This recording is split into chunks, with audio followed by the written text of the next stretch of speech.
হ্যাঁ এভরিওয়ান, আসসালামু আলাইকুম। আশা করি সবাই ভালো আছো। আজকে আমি তোমাদের সাথে শেয়ার করব আমি প্রতি শুক্রবার কি রান্না করি সেটাই। আজকে আমি রান্না করব রোস্ট, পোলাও, দেশি মুরগি আর ডাউল।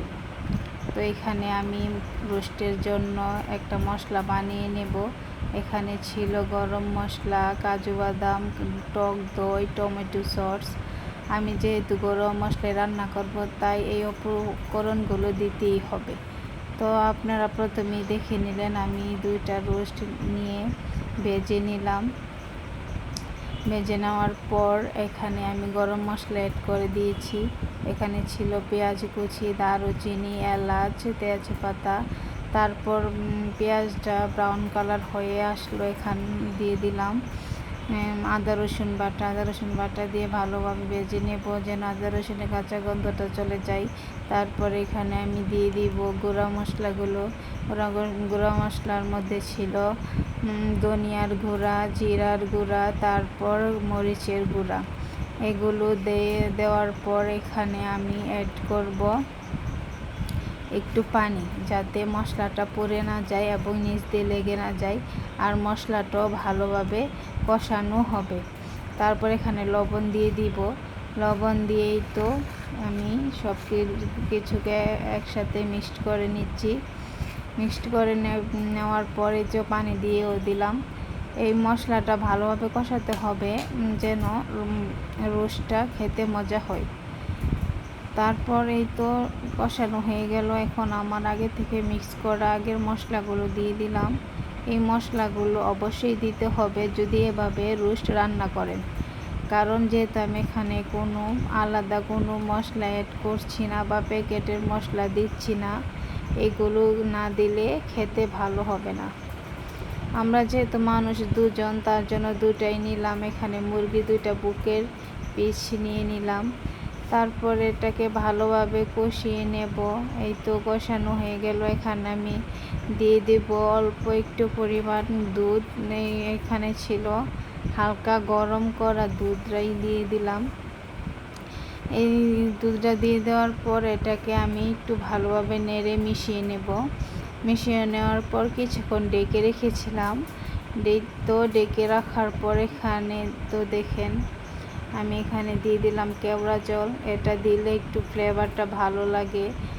তারপর রোস্টের টেস্ট আনার জন্য আমি এখানে দিয়ে দিব একটু চিনি। এই দেখেন আমার রোস্টটাও কিন্তু ভালোভাবে হয়ে আসছে। উপরে তেলও বেশি উঠেছে, দুধটাও কমে গিয়েছে যা দিয়েছিলাম। তারপর দিয়ে দিলাম একটু ঘিটা দিলেও ফ্লেভারটা ভালো আসে, রোস্টটাও খেতে ভালো লাগে। আমি সব সময় এভাবে রান্না করি, কিন্তু যখন হাতের কাছে মশলার প্যাকেট থাকে না তখন এভাবে রান্না করি। তো ফাইনাল লুক রোস্টের। এখন আমি পোলাও রান্না করবো। পোলাও রান্না করার জন্য দিয়ে দিলাম পেঁয়াজ কুচি, দারুচিনি, এলাচ, তেজপাতা সব কিছু দিয়ে ভালোভাবে নেড়ে ছেড়ে রান্না করব। এরপর এখন দিয়ে দেব আদা রসুন বাটা দিয়ে এটাকেও ভালোভাবে নেড়ে চেড়ে রান্না করব। দিয়ে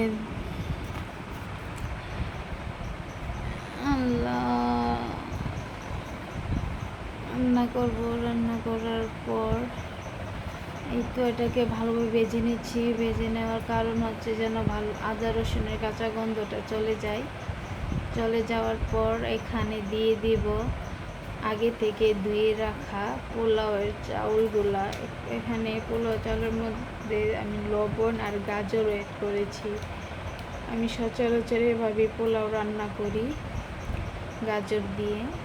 এটাকে ভালোভাবে ভেজে নিব।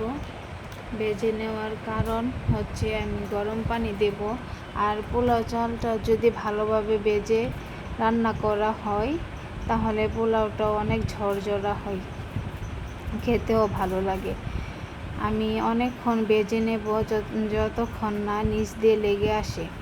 তো এই তো আমার ভাজা শেষ। এখন আমি এখানে গরম পানি দিয়ে দেব। এখানে অবশ্যই গরম পানি ব্যবহার করতে হবে পোলাওটা ভেজে রান্না করার সময়। আমার পরিমাণ অনুযায়ী আমি এখানে পানিও দিয়ে দিলাম, তারপর দিয়ে দিলাম গরুর দুধ। এখানে হালকা গরম দুধটাই ব্যবহার করেছি। তো এই ফুটে আসতে শুরু করলো। এখন আমি ঢাকনা দিয়ে ডেকে দেব। এই ঢাকনা দিয়ে ডেকে কিছুক্ষণ রান্না করার পর চুলার আঁচটা নিভিয়ে দিলাম। দেখেন এভাবে কিছুক্ষণ ডেকে রাখবো আমি খাবার আগে। তারপর পোলাওটা নামিয়ে নিয়ে আসবো। এখন আমি মুরগির মাংসটা রান্না করব। মুরগির মাংস রান্না করার জন্য এখানে গরম মশলা এড করব। গরম মশলার মধ্যে কী কী ছিল সেটা আপনারা চেনেন, আমি তারপরও বলে দিচ্ছি। এখানে ছিল এলাচ, দারুচিনি, তেজপাতা। এইগুলোকে কিছুক্ষণ গরম তেলে ভেজে নেব। এগুলোকে কিছুক্ষণ গরম তেলে ভেজে নিচ্ছি। তারপরে এখানে দিয়ে দিব পেঁয়াজ কুচি দিয়ে দেওয়ার পর এটাকে আমি ভালোভাবে এখানে মিশিয়ে নেব এবং পেঁয়াজটাকেও ভালোভাবে একটু ভেজে নেব। পেঁয়াজটা ব্রাউন কালার হয়ে আসলে এখানে আমি দিয়ে দেব আদা রসুন আর বাটা। যেহেতু আমি একসাথে পেস্ট করে নিয়েছি তাই এখানে পরিমাপটা বলতে পারবো না। আপনারা আপনাদের পরিমাপ অনুযায়ী দিয়ে দিবেন, দিয়ে রান্না করবেন। এই আদা রসুনটা আমি একটু ভেজে নিচ্ছি ভালোভাবে, যেন আদা রসুনের কাঁচা গন্ধটা চলে যায়।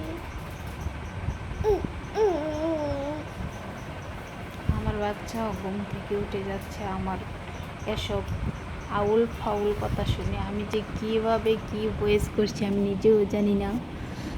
যাই হোক, এটা আমার প্রথম ব্লগ এবং প্রথম ভয়েস করা। আশা করি আপনাদের ভালো লাগবে। এখানে আমি এখানে আমি গুঁড়া মশলা অ্যাড করব। গুঁড়া মশলার মধ্যে ছিল জিরের গুঁড়ো, হলুদের গুঁড়া, ধনিয়ার গুঁড়া, লাল মরিচের গুঁড়া। এই সবগুলো একসাথে দিয়ে তারপর লবণ দিয়ে দিলাম। দিয়ে এখন এটাকে আমি ভেজে নিব। কিছুক্ষণ ভেজে নেওয়ার পর মশলাটা যাতে পুড়ে না যায় এবং নিচ দিয়ে লেগে না যায় তার জন্য দিয়ে দিব একটু পানি দিয়ে আমি ঢাকনা দিয়ে কিছুক্ষণ রান্না করব, যেন পানিটা শুকিয়ে আসে এবং মশলাটা ভালোভাবে কষিয়ে উপর দিয়ে তেল ভেসে ওঠে। এই তো দেখেন কষানো হয়ে গেল, উপর দিয়েও তেল ভেসে উঠলো। এখন এর মধ্যে আমি আমার আগে থেকে ধুয়ে রাখা চিকেনগুলো দিয়ে দেব। এই তো একে একে আমি চিকেনগুলো দিয়ে দিচ্ছি। এইটা ছিল দেশি মুরগি। দিয়ে দেওয়ার পর এখন আমি মশলার সাথে ভালোভাবে এটাকে মিশিয়ে নিব। হয়তো মশলার সাথে ভালোভাবে মিশিয়ে নেওয়ার পর আমি এটা ঢাকনা দিয়ে ডেকে দেব। ঢাকনা দিয়ে ডেকে দেওয়ার পর আমি কিন্তু মাঝখান দিয়ে অনেকবার এসে নেড়ে দিয়েছি যেন নিচ দিয়ে লেগে না যায়। এরপরে তো দেখেন মাংস থেকে অনেকটাই পরিমাণ পানি উঠে এসেছে। এরপর যে আমি এখন আলুগুলো দিয়ে দেবো, কারণ আলুগুলো সিদ্ধ হতে হবে। এই পর্যায়ে আলুগুলো দিলে আলুগুলো ভালোভাবে সিদ্ধ হবে এবং মশলার সাথে ভালোভাবে মিশে যাবে আলুগুলোও। এই তো আলুগুলো এখন মিক্স করে নিলাম। মিক্স করে নেওয়ার পর আমি আবারও ঢাকনা দিয়ে কিছুক্ষণ ডেকে রান্না করব। এই তো দেখেন ভালোভাবে কষানো হয়ে গেছে আমার। এখন উপর দিয়েও তেল বেশি উঠেছে। এই পর্যায়ে আমি আমার গ্রেভির পরিমাপ মতো পানি দিয়ে দিলাম। আপনারা আপনাদের পছন্দ মতো পানি দিয়ে দিবেন। এখন পানি দেওয়ার পর এখানে আমি একটু লবণ দিয়ে দেব।